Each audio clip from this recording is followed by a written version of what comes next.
Haleluya. Selamat pagi. Salam sejahtera dalam Yesus Kristus. Saya sampaikan kepada Bapak, Ibu, dan saudara-saudara sekalian. Mari kita mempersiapkan hati kita kembali untuk mendengarkan firman Tuhan. Mari kita berdoa lebih dahulu. Bapa kami yang ada di dalam surga, Bapa, di dalam nama Tuhan Yesus Kristus, terima kasih. Hari ini kami masih ada dalam keadaan yang sehat, penuh damai sejahtera, dan penuh sukacita karena kemurahan-Mu. Kami kembali akan mendengar, merenungkan firman-Mu. Urapilah kami, bukalah pengertian kami. Kiranya firman-Mu ini memberikan kekuatan baru, semangat yang baru, wawasan yang baru, dan harapan yang baru bagi kami. Terima kasih Tuhan, di dalam nama Tuhan Yesus Kristus. Haleluya. Amin. Saudara-saudara, saya mau mengajak saudara membaca firman Tuhan dari surat Filipi pasal yang kedua, ayat 1 sampai ayat 11. Tetapi untuk menghemat waktu, saya akan membaca dari ayat yang kelima sampai ayat 11. Firman Tuhan berkata begini.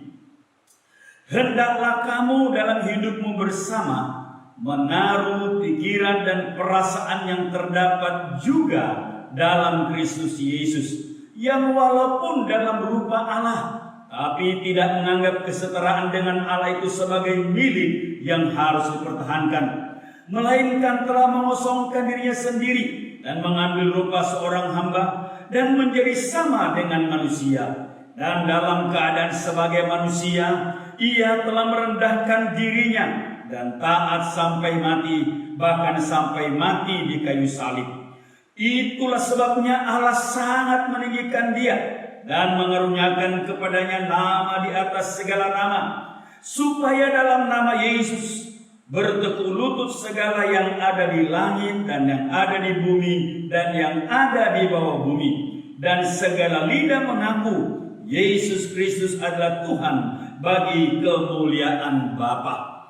Bapak, Ibu, dan saudara-saudara sekalian, saya ingin menyampaikan sebuah renungan firman Tuhan, yaitu membangun masa depan yang cemerlang. Membangun masa depan yang cemerlang. Kelompok yang disebut sebagai kelompok fatalis berkata begini, masa depan adalah takdir. Ada yang ditakdirkan menjadi kaya, ada yang ditakdirkan menjadi miskin.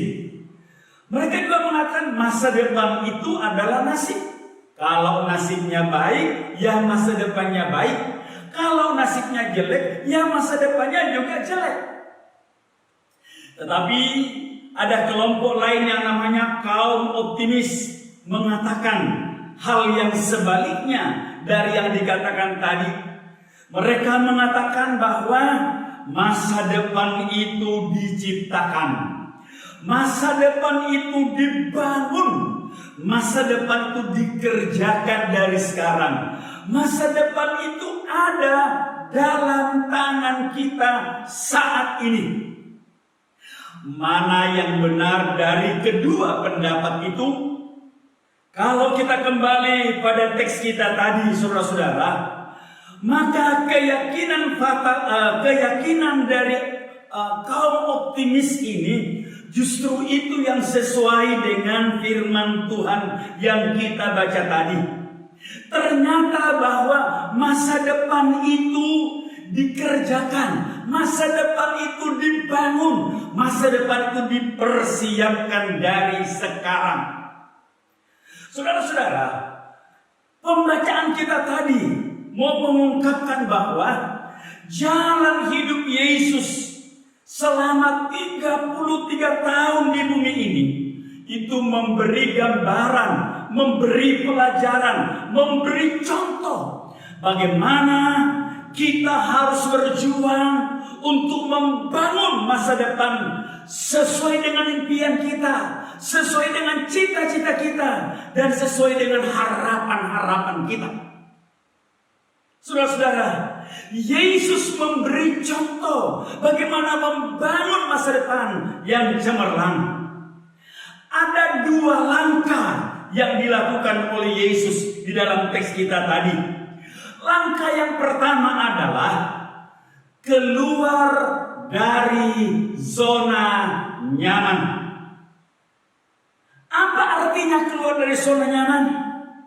Artinya tidak berpuas diri dengan apa yang sudah diraih saat ini. Tidak merasa sudah cukup setelah meraih sukses. Keluar dari zona nyaman artinya setelah mencapai satu puncak, selalu melihat di depannya masih ada banyak puncak yang lebih tinggi yang harus dicapai. Rasul Paulus menggambarkan demikian tentang Yesus. Yesus adalah Allah. Yesus memiliki sifat atau segala sifat Allah. Kemuliaan, keagungan, kekuasaan, kemahabesaran. Sebagai anak Allah, setiap hari Yesus menerima penyembahan, pemujaan, pengagungan dari segala makhluk. Yesus sesungguhnya sudah nyaman di dalam kerajaan surga. Saudara-saudara, tetapi inilah yang ditunjukkan oleh Yesus. Yesus keluar dari zona nyaman dengan melepaskan semua kenyamanannya sebagai Allah. Yesus turun dari surga, masuk ke dalam dunia yang penuh kesusahan, menjadi manusia dengan segala keterbatasan, menderita kemiskinan, dan akhirnya mati dengan cara yang hina, digantung di atas kayu salib. Bapak, Ibu, dan saudara-saudara sekalian, Allah telah merancang dan menyediakan satu masa depan yang cemerlang, satu masa depan yang diberkati. Tuhan berfirman begini, "Aku tahu rancangan-rancanganku untuk engkau, yaitu rancangan damai sejahtera, untuk memberikan kepadamu masa depan yang penuh harapan." Yeremia 29 ayat 11. Dengarkan ini saudara-saudara. Tuhan sudah menyediakan masa depan yang penuh harapan, masa depan yang penuh damai, masa depan yang diberkati. Tetapi ini tetapinya saudara, untuk meraih masa depan yang telah dirancang Allah itu, Anda harus membangun dari sekarang. Anda harus berjuang dan mengerjakannya dari saat ini. Masa depan itu ada dalam masa kini kita. Saudara-saudara, karena itu saudara-saudara, keluarlah dari zona nyaman. Kalau saat ini Anda sudah berhasil, jangan berhenti berusaha atau berhenti bekerja keras karena Anda merasa sudah puas, karena Anda merasa sudah cukup, atau karena Anda merasa sudah mapan. Saudara-saudara, Anda masih bisa meraih yang lebih besar daripada yang Anda sudah raih saat ini. Anda masih bisa meraih sukses yang lebih besar daripada sukses yang saudara-saudara capai saat ini. Dan Anda masih bisa meraih prestasi yang lebih cemerlang daripada prestasi-prestasi yang sudah Anda capai selama ini. Saudara-saudara, kalau Anda merasa sudah mencapai sebuah puncak gunung, Ini namanya keluar dari zona nyaman. Kalau Anda merasa sudah mencapai sebuah puncak gunung, lihatlah di depan Anda itu ada masih banyak puncak gunung yang lebih tinggi yang menunggu Anda, yang lebih tinggi daripada yang saudara sudah capai. Ada istilah yang mengatakan begini, ingatlah, di atas langit masih ada langit. Dalam pengertian positif, maksudnya adalah jika Anda sudah mencapai sebuah level kehidupan yang Anda anggap sudah tinggi, ingatlah, masih ada level hidup yang lebih tinggi lagi. Saudara-saudara, kalau Anda sudah mencapai yang lebih tinggi, ingatlah, di atasnya masih ada yang lebih tinggi lagi. Kalau Anda merasa sudah baik, berusahalah untuk menjadi lebih baik. Kalau Anda merasa sudah lebih baik, berusahalah, berjuanglah untuk menjadi yang terbaik. Itulah yang disebut sebagai keluar dari zona nyaman. Saudara-saudara sekalian, saya ingin menyampaikan kepada saudara begini, berhenti di zona nyaman karena sudah merasa sudah puas atau merasa sudah meraih semua pencapaian. Itu sama halnya dengan menunggu saat untuk jatuh. Sekali lagi, berhenti di zona nyaman karena merasa sudah sukses, karena merasa sudah berhasil, karena merasa sudah puas. Itu sama halnya dengan menunggu saat untuk jatuh. Berdiam diri menikmati zona nyaman karena merasa sudah mapan, karena merasa sudah memiliki segalanya. Itu sama halnya dengan menunggu kegagalan besar. Di dalam Alkitab ada contoh mengenai orang-orang yang jatuh karena merasa sudah puas di zona nyaman. Raja Nebukadnezar, saudara ingat itu, raja yang berhasil secara luar biasa membangun kerajaan Babel.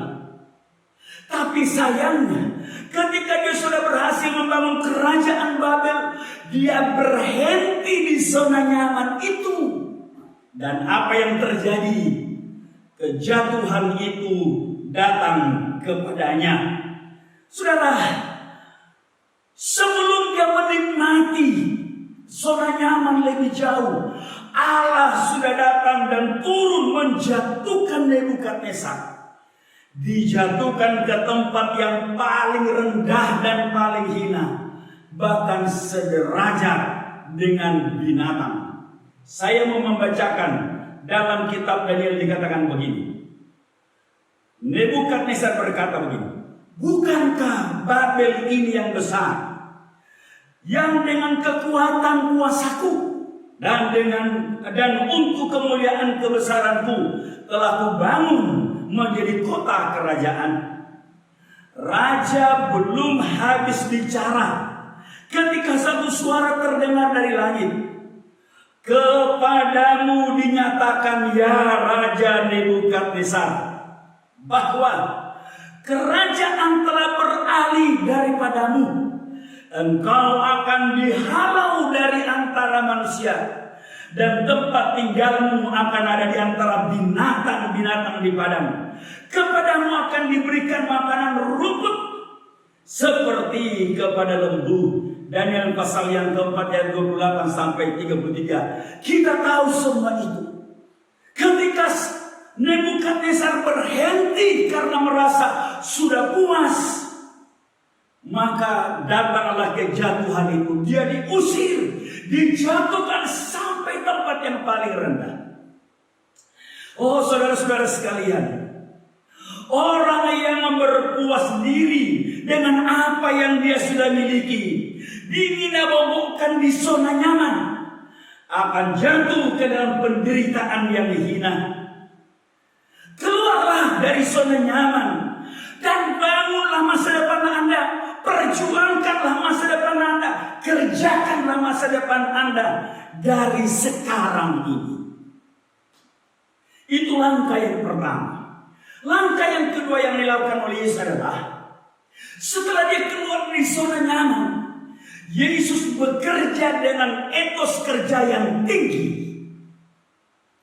Apa itu etos kerja? Etos kerja adalah sikap, kepribadian, watak, karakter, serta keyakinan yang dianut di dalam bekerja. Di dalam budaya Tionghoa ada nilai-nilai tentang bekerja.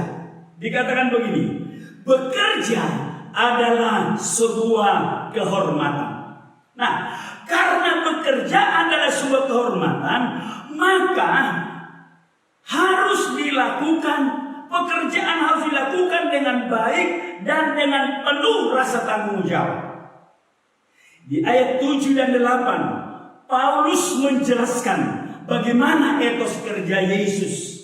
Dia mengatakan begini, ia mengambil rupa seorang hamba dan menjadi sama dengan manusia.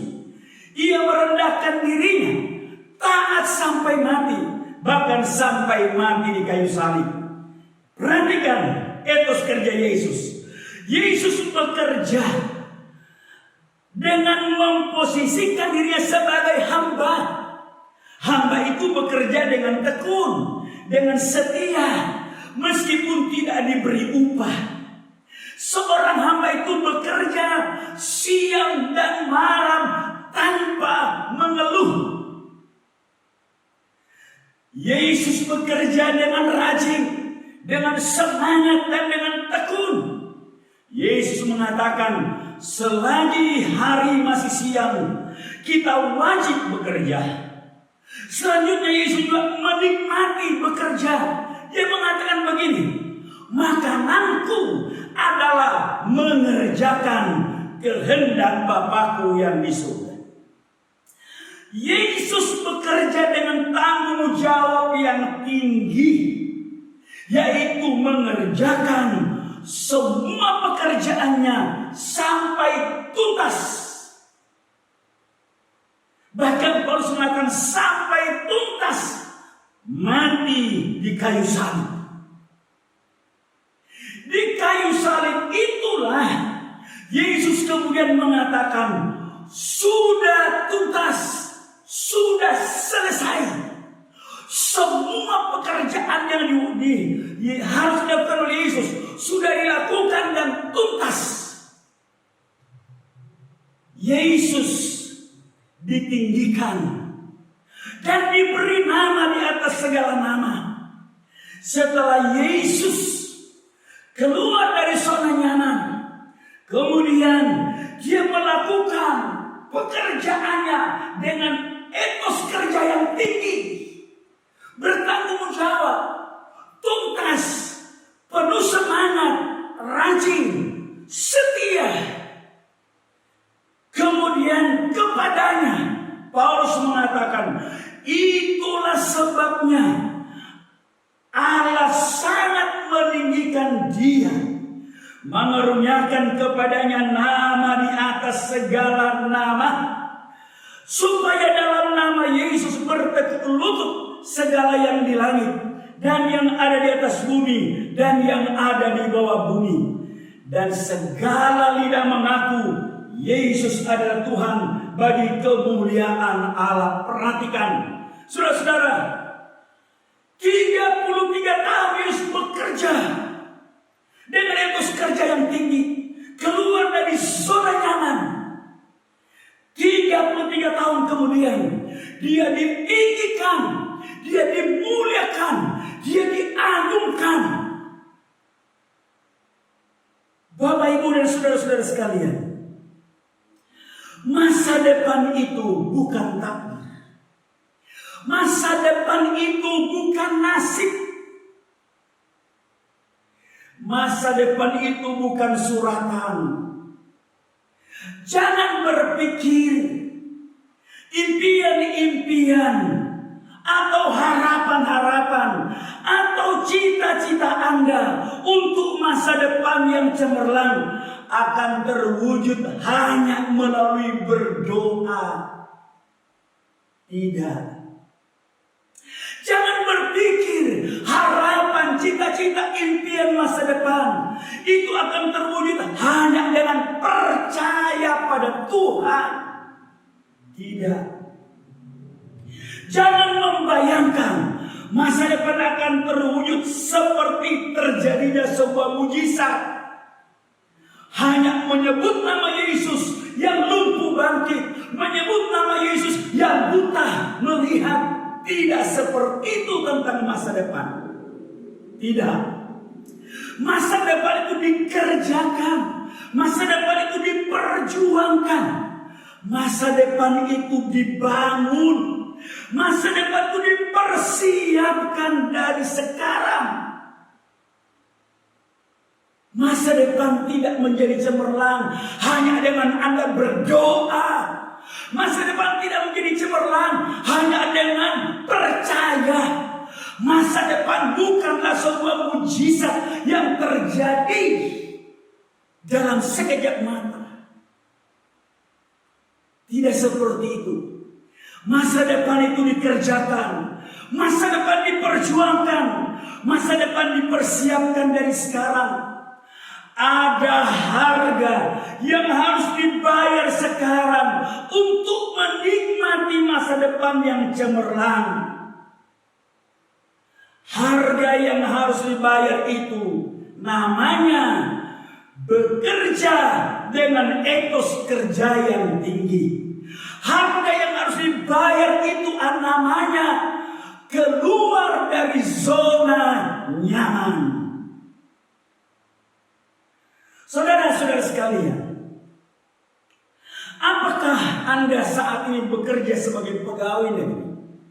Atau bekerja sebagai karyawan swasta? Atau mungkin Anda bekerja sebagai wirausaha? Bekerja sebagai pedagang? Atau sebagai petani? Sebagai buruh?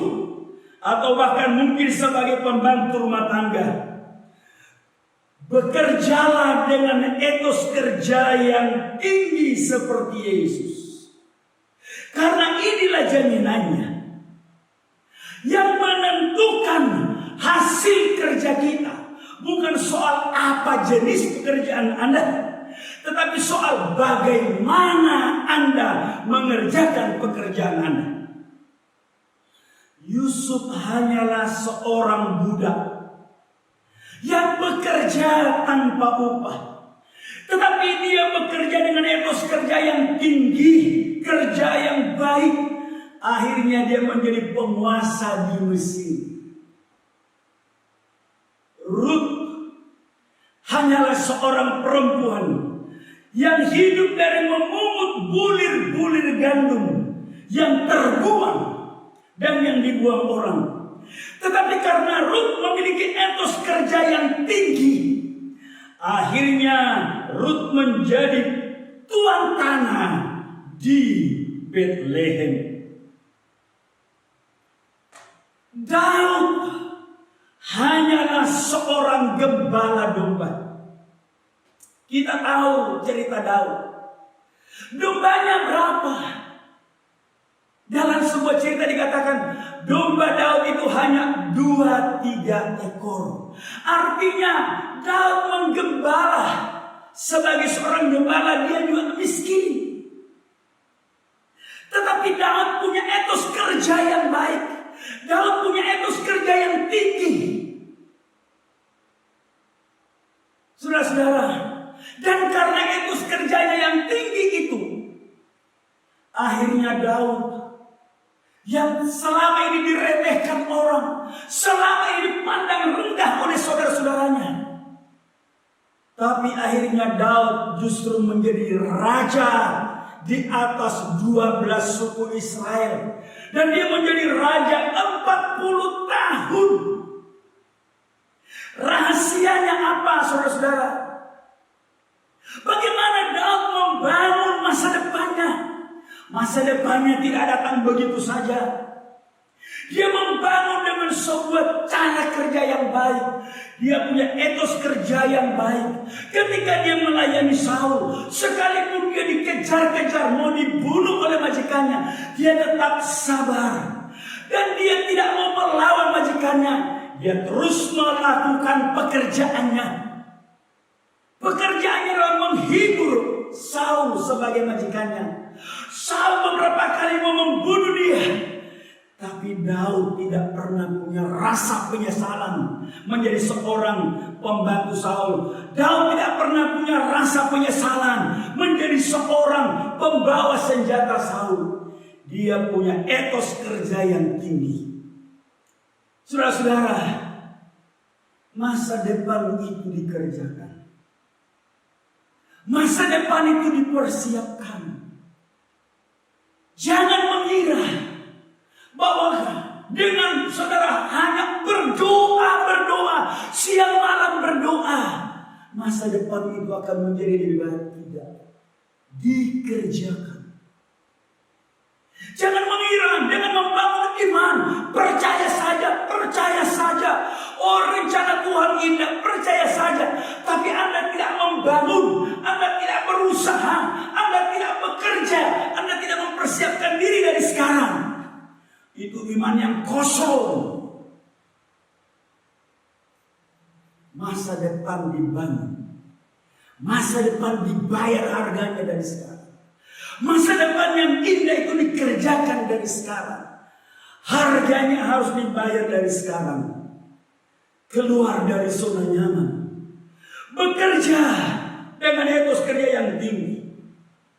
Saudara-saudara, akhirnya saya ingin mengatakan kepada kita sekalian, setelah kita merenungkan beberapa contoh dari atas, saya ingin mengatakan kepada saudara, bangunlah, kerjakanlah, perjuangkanlah, dan bayarlah harga masa depan Anda dari sekarang. Harganya hanya 2 langkah. Keluarlah dari zona nyaman dan bekerjalah dengan etos kerja, dengan cara kerja yang baik dan yang tinggi. Kiranya firman Tuhan ini memberkati kita sekalian. Mudah-mudahan mulai hari ini kita membangun masa depan kita. Kita tidak terpuruk dengan virus corona. Bangkitlah sekarang. Bangun masa depan Anda. Kerjakan masa depan Anda. Mulai dari sekarang ini. Tuhan memberkati kita. Amin. Mari kita berdoa bersama-sama. Bapa kami yang ada di dalam surga, di dalam nama Tuhan Yesus Kristus, hati kami bersyukur hari ini karena Engkau memberikan kami sebuah pesan bahwa kami bisa memperbaiki masa depan kami dengan mengikuti langkah-langkah yang telah dicontohkan oleh Yesus. Kami bisa membuat masa depan kami menjadi lebih cemerlang dengan mengikuti teladan Yesus. Keluar dari zona nyaman dan bekerja dengan etos kerja yang baik. Tuhan, ada di antara pendengar firman-Mu yang mungkin sudah terpuruk jatuh karena masalah virus corona. Ada di antara umat-Mu yang mungkin sudah mengalami kegagalan yang besar. Ada di antara anak-anak-Mu yang sudah kehilangan pekerjaan, kehilangan profesi.